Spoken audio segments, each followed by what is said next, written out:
ये बड़ी खबर आपको बता दें, हरियाणा विधानसभा चुनाव को लेकर एक्शन मोड में है कांग्रेस। ये बड़ी खबर, दिल्ली में हरियाणा के ऑब्जर्वर्स ने मंथन किया है, गहनता के साथ चर्चा की गई। कांग्रेस मुख्यालय में हरियाणा की रैलियों को लेकर के रणनीतिक चर्चा हुई है। ये बड़ी खबर आपको बता दें, अशोक गहलोत, अजय माकन और प्रताप सिंह बाजवा मौजूद रहे। हरियाणा विधानसभा चुनाव को लेकर के एक्शन मोड में कांग्रेस। दिल्ली में हरियाणा के ऑब्जर्वर्स ने मंथन किया है। ये बड़ी खबर आपको बता रहे हैं, कांग्रेस मुख्यालय में हरियाणा की रैलियों को लेकर के रणनीतिक चर्चा हुई। अशोक गहलोत, अजय माकन और प्रताप सिंह बाजवा इस बैठक में मौजूद रहे। हरियाणा विधानसभा चुनाव को लेकर एक्शन मोड में कांग्रेस। दिल्ली में हरियाणा के ऑब्जर्वर्स ने मंथन किया। कांग्रेस मुख्यालय में हरियाणा की रैलियों को लेकर के रणनीतिक चर्चा यहां पर की गई है। ये बड़ी खबर आपको बता रहे हैं, हरियाणा विधानसभा चुनाव को लेकर के एक्शन मोड में है कांग्रेस। दिल्ली में हरियाणा के ऑब्जर्वर्स ने मंथन किया और कांग्रेस मुख्यालय में हरियाणा की रैलियों को लेकर के रणनीतिक रूप से चर्चा की गई है कि किस तरह से चुनाव में आगे बढ़ना है, किस तरह से बड़े नेताओं के कार्यक्रम करवाए जाने हैं, उसको लेकर के इस बैठक में चर्चा की गई है। ये बड़ी खबर आपको बता रहे हैं, कांग्रेस की रणनीतिक ये बैठक, हरियाणा के ऑब्जर्वर्स की ये बैठक और तमाम उम्मीदवारों पर पैनी नजर भी रखेंगे ये ऑब्जर्वर्स। हरियाणा विधानसभा चुनाव को लेकर के एक्शन मोड में नजर आ रही है कांग्रेस और कांग्रेस की तरफ से ये बैठक बुलाई गई। बैठक में हरियाणा के जो ऑब्जर्वर्स बनाए गए हैं वो शामिल हुए और चर्चा की गई। अपराजिता श्री हमारी संवाददाता हमारे साथ जुड़ गई अधिक जानकारी के साथ। अपराजिता, क्या कुछ ज्यादा जानकारी इस बैठक के बारे में? बैठक खत्म हो चुकी है?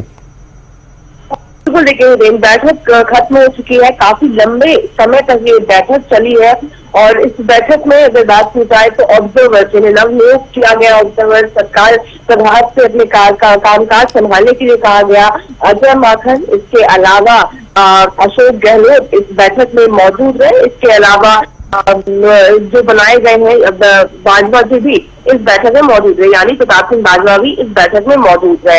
इस बैठक के बाद निकल गए अध्यक्ष अजय माकन, जिन्हें स्क्रीनिंग कमेटी का चेयरमैन भी बनाया गया था। उनके द्वारा कहा गया कि इस बैठक में हरियाणा की चुनावों पर चर्चा किए गए हैं ताकि सबसे अधिकतम से अधिकतम सीट कांग्रेस ला सके। हालांकि देखिए इससे पहले तक 70 पार अजय माकन के द्वारा लगातार कहा जाता था, तो चाहे जितने भी हरियाणा के वरिष्ठ नेता हैं सभी के द्वारा कहा जाता था 70 प्लस, मगर इस बार कहा जा रहा है अधिकतम सीटें। यानी कहीं ना कहीं जब मैदान में कांग्रेस उतरी है तो वो समझ चुकी है कि कितनी सीटें 70 मुमकिन है या नहीं मुमकिन है, तो अपने 70 का आंकड़ा कहीं ना कहीं उससे कहने से बच रहे हैं। तो अब इसके अलावा अगर बात की जाए तो साथ ही एक और चीज है, वोट को लेकर के कहा है कि किस तरीके से जो बाकी दलें हैं वो कहीं से कंपटीशन में नहीं है।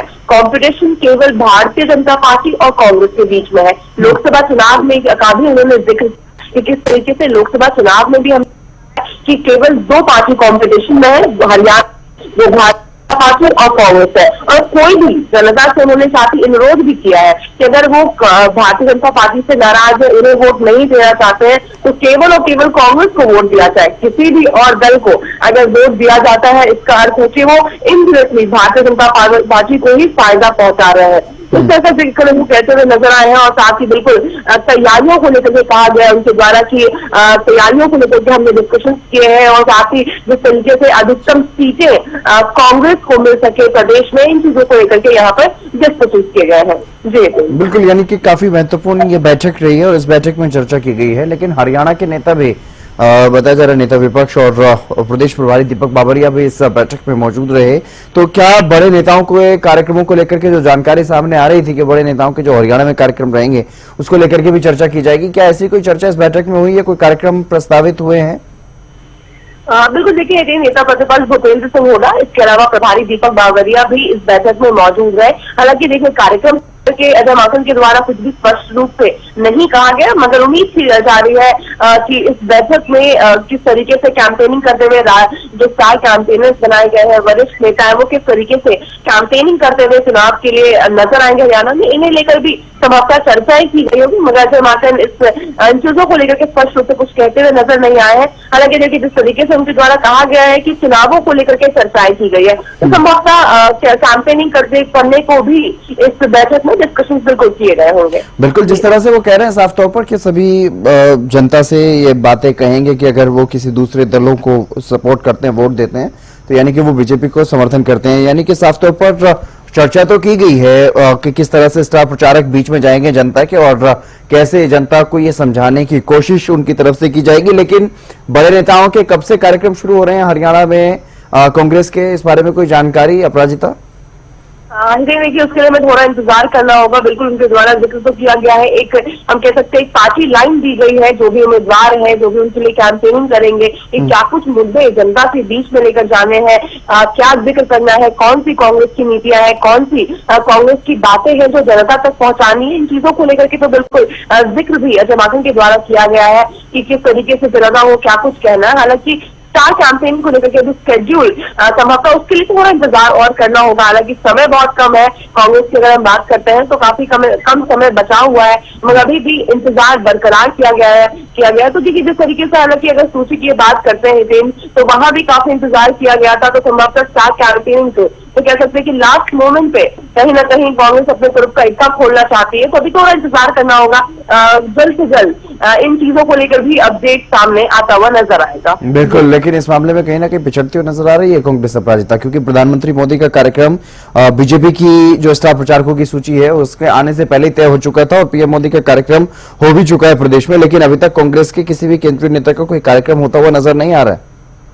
देखिए हतेंद्र, अब इसमें पिछड़ना कहा जाएगा कांग्रेस को या फिर एक रणनीति कांग्रेस की कही जाएगी, ये कहना थोड़ा मुश्किल है। हालांकि बिल्कुल प्रधानमंत्री नरेंद्र मोदी का पहले से ही कार्यक्रम तय कर दिया गया था कि वो 14 तारीख को कुरुक्षेत्र से करेंगे, संगनाद करेंगे चुनावी रैली का। तो बिल्कुल उन्होंने करते हुए नजर भी आया। हालांकि कांग्रेस अभी तो फिलहाल पीछे नजर आ रही है, मगर कहीं ना कहीं ये भी स्ट्रैटेजी का हिस्सा हम मान सकते हैं कांग्रेस की। और बिल्कुल देखने वाली बात है कि किस तरीके से कौन से क्षेत्र पे कांग्रेस से कौन से वरिष्ठ नेता नजर आएंगे। बिल्कुल, लेकिन कंपटीशन की अगर बात करें तो कांग्रेस की ऑब्जर्वर की कमेटी की बैठक जब हुई है तो इसमें इन महत्वपूर्ण पहलुओं को लेकर के भी विचार किया गया होगा कि किस सीट पर कौन से दल के या किस प्रभावी नेता के साथ उनका मुकाबला होने जा रहा है। देखिए जिस तरीके से अगर हम विधानसभा चुनाव की तैयारियों से पहले की भी अगर हम बात करते हैं तो पहले ही कहीं ना कहीं तय कर दिया गया था कि राहुल गांधी हरियाणा में नजर आएंगे, वरिष्ठ नेता नजर आएंगे, हरियाणा में कई और शेष नेतृत्व, तो बिल्कुल कहीं ना कहीं तय कर दिया गया था। हालांकि ये बहुत जरूरी हो जाता है कि ये आकलन करना कि किस क्षेत्र में कौन से वरिष्ठ नेता का जाना ज्यादा प्रभावशाली होगा, क्योंकि कुछ सीटें हैं जहां पर कांग्रेस कहीं ना कहीं तय मानकर चल रही है कि जीत संभव है, तो वहां पर जाना जरूरी है, या फिर उन क्षेत्र में जाए जहां पर कांग्रेस थोड़ी पीछे हट रही है, उन्हें किस तरीके से जीत की लिस्ट में लाया जाए। उन चीजों को लेकर के बिल्कुल इस बैठक में चर्चाएं की गई होगी, जिसके बाद फिर जल्द से जल्द एक रूपरेखा तैयार की जाएगी कि कौन सी सीट किस नेता को कहां भेजना चाहिए, जो सबसे ज्यादा से ज्यादा कांग्रेस के लिए वोट में मदद करेगा और सीटों में इजाफा लेकर आएगी। जी चलिए, बहुत शुक्रिया तमाम जानकारी देने के लिए अपराजिता, और आप नजर बनाए रखिएगा। देखिए ऐसा है, आज हम लोगों के गहलोत साहब और बाजवा जी के साथ में और उसके साथ में हमारे जो सेक्रेटरी आईसीसी के हैं हरियाणा के प्रभारी, हम लोग हरियाणा डिस्कस कर रहे हैं। हुड्डा साहब भी यहाँ पे आए, हम सब लोगों ने मिलकर हरियाणा डिस्कस किया है और हरियाणा किस तरीके से कांग्रेस पार्टी ज्यादा से ज्यादा सीट्स लेकर के वहां पर हम लोग अपनी सरकार बनाएं, उसकी हम लोग तैयारी कर रहे हैं और उसी के बारे में हम लोग यहाँ पर चर्चा करें। कुछ नहीं, देखिए बड़ी सीधी सी बात है, हरियाणा में कांग्रेस और बीजेपी का मुकाबला है और अभी नहीं पहले भी था, पार्लियामेंट इलेक्शंस में भी हमने देखा है। और हरियाणा की जनता से हम यही निवेदन करना चाहेंगे कि जब कांग्रेस और बीजेपी का ही मुकाबला है तो दूसरे इधर उधर अगर झांकेंगे तो बीजेपी को फायदा पहुंचेगा, और कांग्रेस को अगर वोट देना है और बीजेपी के खिलाफ वोट देना है तो वो केवल कांग्रेस पार्टी को पड़ना चाहिए। अगर कहीं भी और अगर वोट दिया तो उसका फायदा सीधे सीधे बीजेपी को मिलेगा। तो बीजेपी को अगर हराना है कांग्रेस को वोट देना चाहिए और कांग्रेस ही बीजेपी को हराएगी और अच्छे से हराएगी आज की जो स्थिति है।